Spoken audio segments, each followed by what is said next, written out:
नमो नमः. आजच्या संस्कृत आणि संस्कृतीमध्ये मी एक अगदी वेगळा विषय घेऊन आली आहे. अर्थात जो विषय आहे त्याचा संस्कृतशीही संबंध आहे आणि संस्कृतीशीही संबंध आहे. हे अगदी उघड आहे.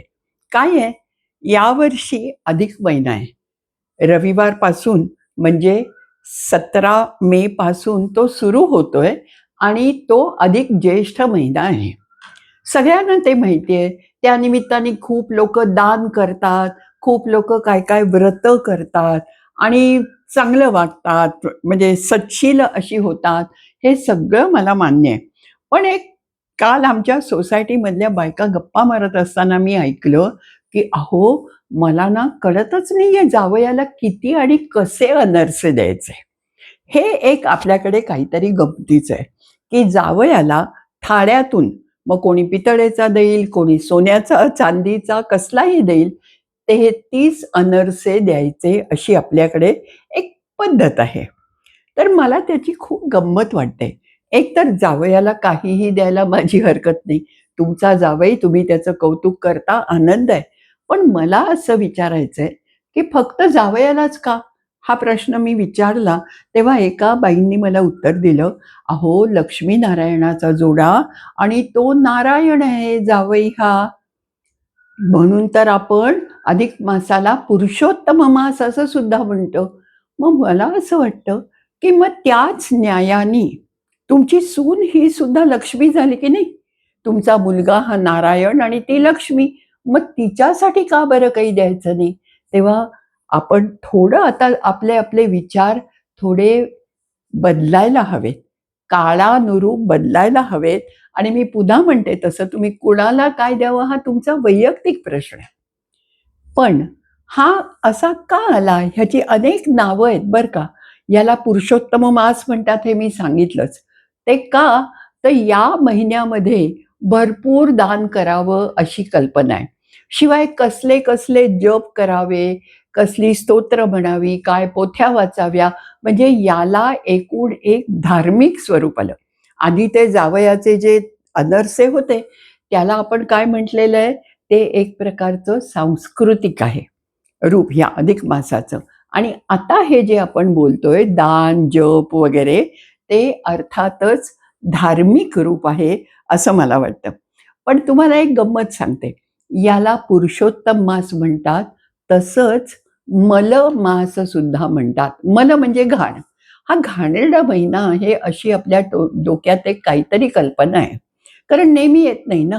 जेव्हा येतो तेव्हा त्रासच देतो असं आपल्याला वाटतं आणि म्हणून मराठीमध्ये कितीतरी आपण शब्दप्रयोग असे वापरतो, की दुष्काळात 13वा महिना म्हणजे आत्ताच दुष्काळ पडू नये, पण पडला तर आपण म्हणू शकतो, की नेमका 13वा महिना आला. त्याचा त्या निसर्ग चक्राशी काही संबंध नाही. निसर्ग त्याचं काम त्याच्या प्रमाणे करत असतो. तुम्ही त्याला ज्येष्ठ म्हणता, का श्रावण म्हणता, का भाद्रपद म्हणता, हे निसर्गाला ना माहिती आहे, ना लक्षात घ्यायचं काही कारणही आहे. ते दुष्काळात 13वा महिना म्हणतो, तसंच एखाद्याचं काहीतरी फार समजा धंदा बुडाला किंवा काहीतरी आणखीन वाईट घडलं, तर त्याचे अक्षरशः 3-13 वाजले, असं आपण म्हणतो की नाही? मग हे 3-13 म्हणजे काय आहे? तर दर 3 वर्षांनी येणारा 13वा महिना याचाच निर्देश आपण करत असतो. म्हणजे तो कोणालाही आवडत नाही. का आवडत नाही मला माहिती नाही. हा एक निसर्गक्रम आहे आणि त्याच्यात म्हणजे चांगलं वाईट असं काही नसावं, अशी माझी तरी समजूत आहे. आणि म्हणून मराठीत याला धोंड्या मास असं सुद्धा म्हणतात. धोंड्या म्हणजे दगड तुम्हाला माहिती आहे. पण म्हणजे दगडासारखा आहे हा. ह्याच्यातनं काही पेरलेलं उगवणार नाही, काही चांगला नाही, काही कळत नाही, असा हा मास आहे. एकूण समाजात धार्मिक पातळीवर या महिन्याला थोडंसं कमी लेखलेलं आहे आणि त्याचा भरपाई करण्यासाठी दान, जप, स्तोत्र वगैरे करावी असं सांगितलेलं आहे. माझी याला हरकत नाही. मी तर उलट असं म्हणेन, की त्याच्यासाठी अधिक मास यायला कशाला थांबायला हवं? तुम्हाला जी काही स्तोत्र म्हणायची आहेत, रोजच म्हणा ना. 12 महिने म्हणा. 13व्या महिन्यासाठी कशाला थांबायला हवं? आणि दुसरी एक गोष्ट मला सांगायची आहे, की हा फार पूर्वीपासून चालत आलेला 13वा महिना आहे. म्हणजे काय? तर याचे उल्लेख कुठे सापडतात? अर्थातच पुराणात सापडतात. पुराणांमध्ये मग ह्या अधिक मास असंच ते म्हणतात, एक्स्ट्रा मंथ या अर्थाने त्याचे बरेच काय-काय गोष्टी सांगितलेल्या आहेत. आणि मास या शब्दाचा अर्थ तुम्हाला माहिती आहे का? आता तुम्ही म्हणाल, चैत्र मास वगैरे आम्ही नेहमी म्हणत असतो. अगदी बरोबर आहे. पण मास म्हणजे मा म्हणजे चंद्र आणि मास म्हणजे चांद्र महिना, ल्युनर मंथ. म्हणजे चैत्र, वैशाख, ज्येष्ठ, आषाढ, श्रावण, भाद्रपद हे सगळे मास आहेत. जानेवारी, फेब्रुवारी हे मास नाहीत. तुम्ही कधी असं म्हणता का, माझ्या नातीचा वाढदिवस ना ऑगस्ट मासामध्ये येतो? कधीच म्हणत नाही आपण, कारण त्याला ती संज्ञा लागू होत नाही. याचं कारण असं, की मा म्हणजे चंद्र. आता हे तुम्हाला आश्चर्यकारक वाटेल, पण चंद्रमा असा जो शब्द आपण वापरतो, चंद्रमा, तो सुद्धा 2 समानार्थी शब्द एकत्र येऊन केला जातो. त्याला अनुवाद समास किंवा ट्रान्सलेशन कंपाउंड असं म्हटलं जातं. उदाहरणार्थ, तुम्ही जेव्हा कोणीतरी भेटतं रस्त्यात, तेव्हा काय म्हणतात? "काय पोरं-बाळं मजेत?" मग आता पोरं म्हणजेच बाळं ना, ती तुमची बाळच आहेत. तरी आपण तो शब्द वापरतो. आणि तसंच किंवा अगदी समजा एखादे कोणीतरी गृहस्थ आले आणि त्यांनी तुम्हाला विचारलं, की "आई कुठे आहे?" तर तुम्ही काय म्हणाल? "आतमध्ये असेल." खरं म्हणजे आत म्हणजेच मध्ये. घरात काय आणि घरामध्ये काय? एकच सगळं आहे. पण असे शब्द होतात. आणि हे तुम्हाला पडण्यासाठी मी आणखीन उदाहरणं देते.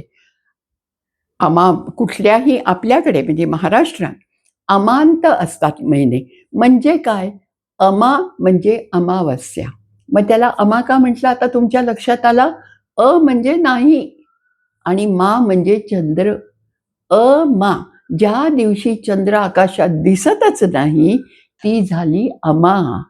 आणि मग आता पौर्णिमाचा अर्थ तुमचा तुम्हीच सांगाल मला. अगदी बरोबर आहे. पूर्ण चंद्र ज्या वेळेला दिसतो, तेव्हा त्याला आपण पौर्णिमा म्हणणार. म्हणजे या लोकांना चांद्र महिने आणि सौर महिने यांची माहिती होती. आणि मी जेव्हा या लोकांना म्हणते, तेव्हा मी ऋग्वेदाबद्दल बोलतेय.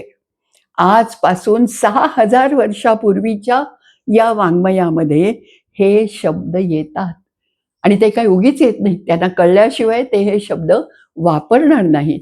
चांद्रमास जे असतात, त्यांना पार्वण म्हणतात. पर्व म्हणजे अष्टमी, चतुर्दशी, पौर्णिमा वगैरे यांना म्हणजे चंद्राच्यामुळे लक्षात येणार आहे.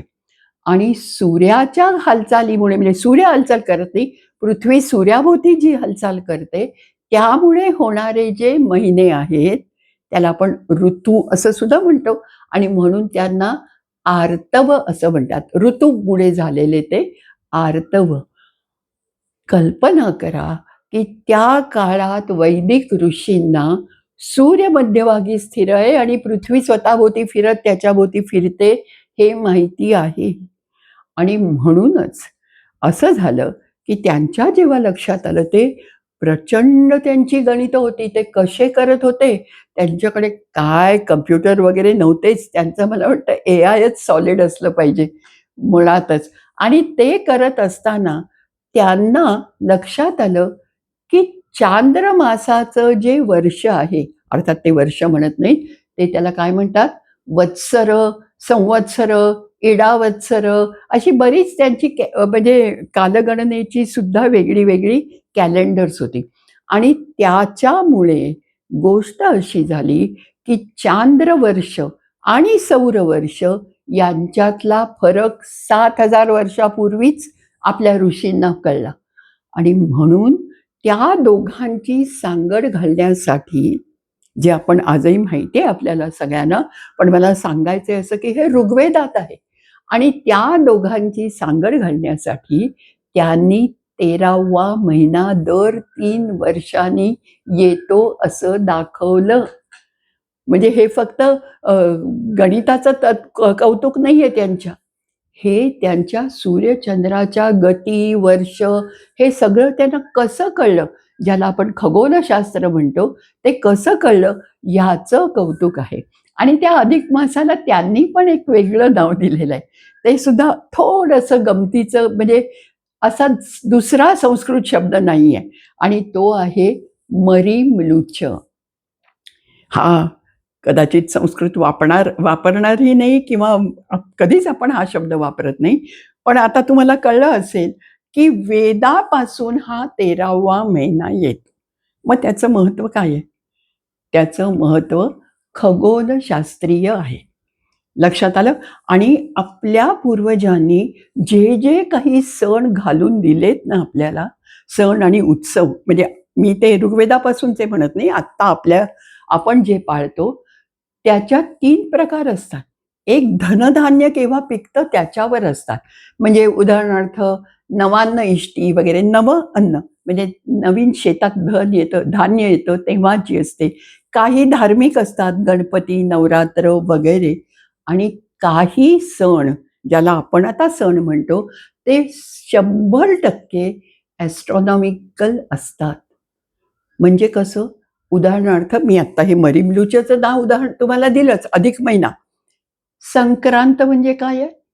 सूर्याचा मकर राशीत संक्रमण होतं, म्हणून त्याला आपण संक्रांत म्हणतो. ह्याच्यात धर्म काय आहे? ह्याच्यात धर्म काही नाहीये. तर आकाशस्थ ग्रहगोल म्हणजे त्याला ग्रह नाही म्हणायचं, पण जे आकाशात गोल आहेत, तारे आहेत, त्यांच्यावरून संक्रांत आली. त्यांच्यावरून रथसप्तमी आली आणि हल्ली गेल्या 3-4 वर्षात उत्तरायण हा एक नवीनच सण मी पाहते आहे. म्हणजे वर्तमानपत्रात सुद्धा पतंग उडवणारी मुलं वगैरे यांचे उत्तरायण सुरू झालं, उत्तरायण सुरू झालं. उत्तरायण हा धार्मिक सण नाही. संक्रांत हा धार्मिक सण नाही. अधिक महिना हा तुम्ही आता त्याचा जरूर धर्माशी संबंध लावा, पण तो सुद्धा मुळात धर्माशी संबंधित नाही, तर तो खगोलशास्त्राशी संबंधित आहे. आपण लक्षात एवढंच घ्यायचं, मी म्हटलं तसं जरूर करा. जावयाला, सुनेला सगळ्यांना अनरसे द्या, काही द्या, माझं म्हणणं नाहीये. पण आपण त्या आपल्या पूर्वजांची जी भूमिका आहे, त्यांचं जे विज्ञानाधिष्ठित असा धर्म तुम्ही म्हणताय, तो तुम्हाला कसा दिसतो ते बघा. आणि एक गोष्ट लक्षात ठेवा, आपल्या पूर्वजांनी विशेषतः वैदिक ऋषींनी प्रत्येक कर्मकांडाच्या मागे त्यांचं ज्ञानकांडाचा सपोर्ट आहे. ते ज्ञान असल्याशिवाय ते तुम्हाला कर्म करायला सांगत नाही. तिळगुळ खाणं ह्याचा संक्रांतीशी काही संबंध नाही. थंडीचे दिवस असतात तुम्हाला माहिती आहे आणि आयुर्वेद सांगतो की तीळ आणि गूळ दोन्ही उष्ण आहेत, खा. जरूर खा. पण संक्रांत म्हणजे काय हे लक्षात घ्या. रथसप्तमी म्हणजे काय लक्षात घ्या आणि अधिक मास म्हणजे काय तेही लक्षात घ्या. आणि शक्य झालं आणि शक्य कराच हे, तर जावया बरोबरीने सुनेला सुद्धा अनरसे किंवा तिच्या आवडीचं जे काय द्यायचं असेल ते नक्की द्या, अशी माझी तुम्हाला विनंती आहे. पुनर्दर्शनाय.